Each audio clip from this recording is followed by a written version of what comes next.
नमस्कार, मेरे YouTube channel पर आप सभी का स्वागत है। आज मैं आपको करवाने जा रही हूँ सर्वनाम। सर्वनाम का अर्थ है सबका नाम।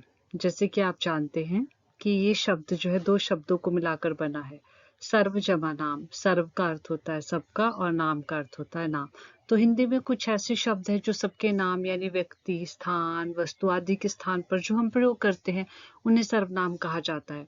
यानी कहने का अभिप्राय है कि जो विकारी शब्द संज्ञा के स्थान पर प्रयुक्त होते हैं, वे जो है सर्वनाम कहलाते हैं। सर्वनाम के जो है 6 प्रकार है, 6 भेद हैं। नंबर 1 पुरुषवाचक सर्वनाम, निश्चयवाचक सर्वनाम, अनिश्चयवाचक सर्वनाम, प्रश्नवाचक सर्वनाम, संबंधवाचक सर्वनाम और निजवाचक सर्वनाम।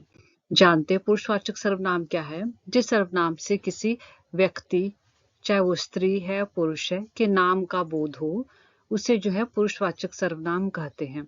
इसका प्रयोग जो वक्ता, श्रोता, चर्चा का आधार, अन्य व्यक्ति आदि में भी होता है। और इसके भी 3 भेद है। तो जिसमें व्यक्ति, स्त्री और पुरुष, उनके नाम का बोध होगा, उनके नाम की समझ होगी, उसे पुरुषवाचक सर्वनाम कहा जाएगा। यानी जिसमें वक्ता बोलने वाला, श्रोता सुनने वाला और चर्चा का आधार यानी हम किसी तीसरे व्यक्ति के बारे में बात करेंगे, वो कैसे देखते हैं। इसके 3 भेद है, उत्तम पुरुषवाचक, मध्यम पुरुषवाचक और अन्य पुरुषवाचक। उत्तम पुरुषवाचक में लेखक या वक्ता यानी जो लिखने वाला है, वक्ता यानी या जो बोलने वाला, तथा उससे संबंध रखने वाले के लिए जो है इसका प्रयोग होता है। जैसे इस समय जो है वक्ता मैं हूँ, बोलने वाली मैं हूँ, तो उत्तम पुरुषवाचक वहां पर हुआ। तो इसमें मैं, मेरा, हम, हमारा, हमें, हमसे आदि इनका प्रयोग होता है। जैसे हम पिकनिक पर जा रहे हैं, तो यहाँ पर जो है वक्ता यानी बोलने वाले के बारे में पता चल रहा है, तो इसलिए दिए गए उदाहरण में जो है उत्तम पुरुषवाचक सर्वनाम है। जैसे मैं बोल सकती हूँ कि मेरा घर जो है बस स्टैंड के समीप है, तो मैंने अपने बारे में बात की, यानी उसमें जो है वक्ता का जो है हमें बोध हो रहा है। तो वहां मध्यम पुरुषवाचक में पाठक या श्रोता, पाठक जो पढ़ने वाला है, श्रोता जो सुनने वाला है, के लिए जो है इसका प्रयोग होता है। जैसे तू, तुम, तुम्हारा, आप, आपका आदि। तू शब्द को जो अपमानजनक समझा जाता है, तो इसका प्रयोग तो बहुत ही कम या न के बराबर जो है देखने को मिलता है। तुम, तुम्हारा, आप, आपका आदि इनका ही प्रयोग जो है अधिकतर देखने को मिलता है।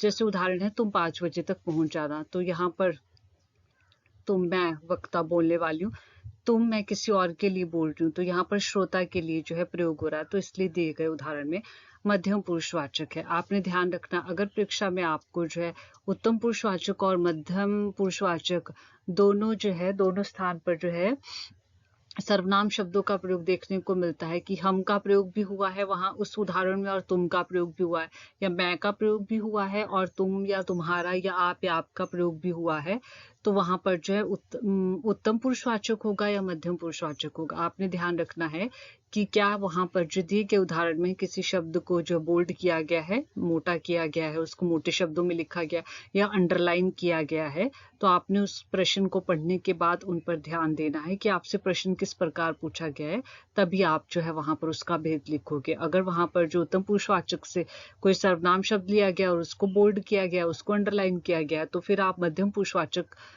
से जो सर्वनाम शब्द वहां पर लिया गया होगा उसको इग्नोर करके जो वहां पर उत्तम पुरुषवाचक का उसको बोल्ड या अंडरलाइन किया गया है, तो आप उत्तम पुरुषवाचक लिखोगे। अगर वहां पर मध्यम पुरुषवाचक सर्वनाम शब्द को अंडरलाइन या बोल्ड किया गया होगा, तो आप जो है वहां पर जो है उत्तम पुरुषवाचक सर्वनाम शब्द को इग्नोर करोगे। आपको ध्यान रखना है कि क्वेश्चन पेपर सेटर ने आपसे प्रश्न किस प्रकार पूछा है।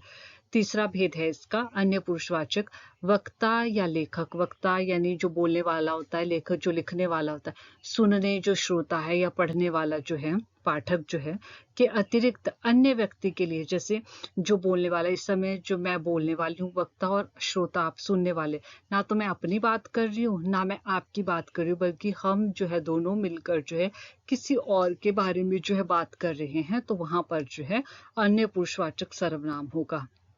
इसके जो है जैसे वह वे उसे उन्हें आदि। उदाहरण, उन्हें भी खाने पर बुला। तो यहाँ पर ना तो वक्ता ने अपने बारे में बात की, ना तो श्रोता के बारे में बात की। जो सुनने वाला था, वक्ता बोल रहा था, और श्रोता जो सुन रहा था, वो दोनों मिलकर जो है किसी तीसरी पार्टी के बारे में बात कर रहे हैं कि उन्हें भी खाने पर बुलाओ। तो वहां पर जो है अन्य पुरुषवाचक सर्वनाम है।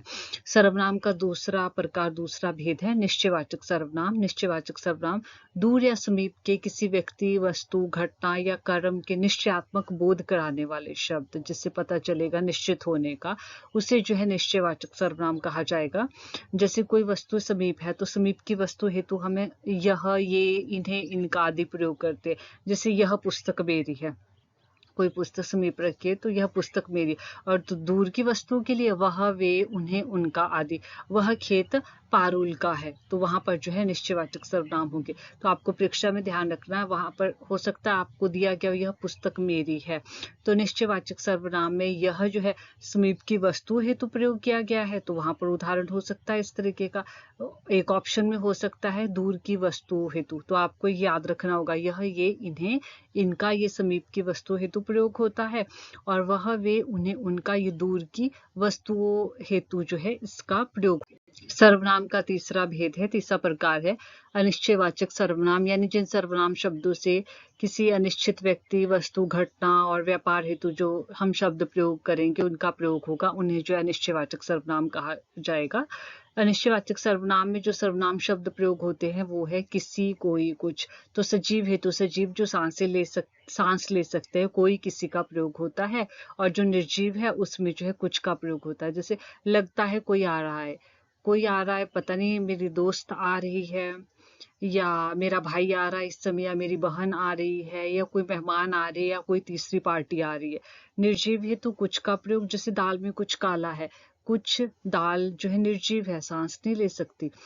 तो कुछ में कंकड़ भी हो सकता है, कोई कीड़ी भी हो सकती है। तो ये निश्चयवाचक सर्वनाम के जो है यहाँ पर आपको शब्द दिए गए हैं, आपको याद रखना होगा सचिव हेतु किसका प्रयोग होता है, निर्जीव हेतु किसका प्रयोग होता है।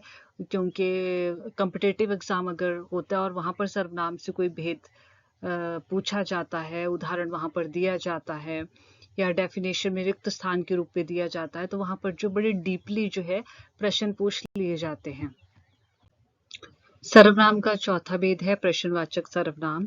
तो जिन सर्वनाम शब्दों से हमें किसी व्यक्ति, वस्तु, घटना या व्यापार संबंधी प्रश्न का बोध होगा, उसे जो है प्रश्नवाचक सर्वनाम कहा जाता है। तो प्राणीवाचक संज्ञा हेतु जो है हम कौन, किसने, किसको, किन्हें, किन्होंने आदि का प्रयोग करते हैं। जैसे कुर्सी पर कौन बैठा है, कौन सजीव मतलब जो सांस ले सकता है, उसके लिए जो इसका प्रयोग होगा।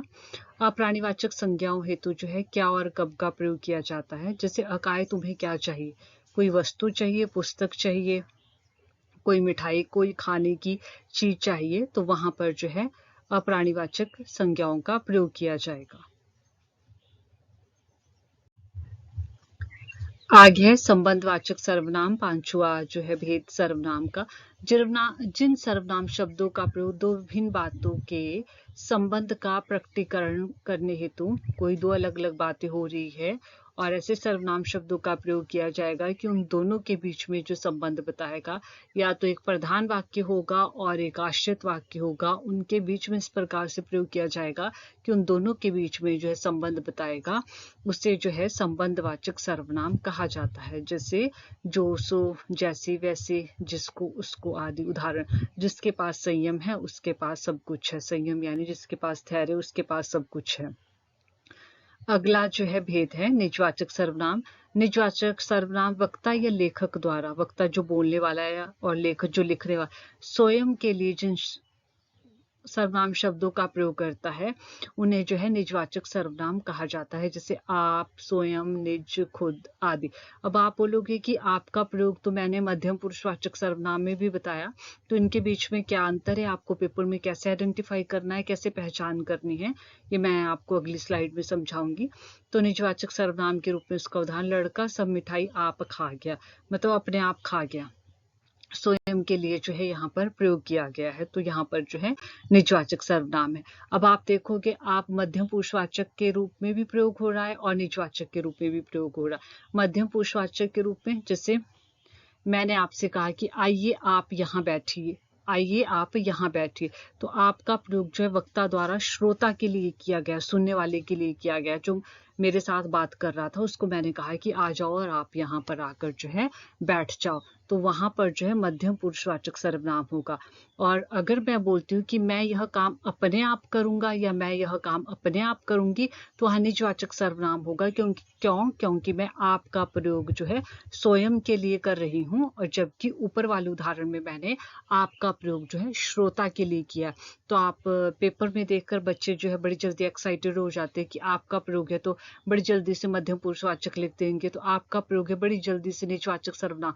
पहले आप प्रश्न को पढ़े कि क्या इसका प्रयोग स्वयं के लिए किया जा रहा है, तब तो वहां पर निजवाचक सर्वनाम होगा, या इसका प्रयोग जो है श्रोता के लिए किया जा रहा है, तो वहां पर जो है मध्यम पुरुषवाचक सर्वनाम होगा। आई होप आप लोगों को मेरे वीडियोस पसंद आ रहे हैं। अगर आप लोगों की कोई क्वेरीज है तो प्लीज़ आप कमेंट बॉक्स में जो है कमेंट भी कर सकते हैं। प्लीज़ मेरी वीडियो को लाइक, शेयर और सब्सक्राइब करना न भूलें। धन्यवाद।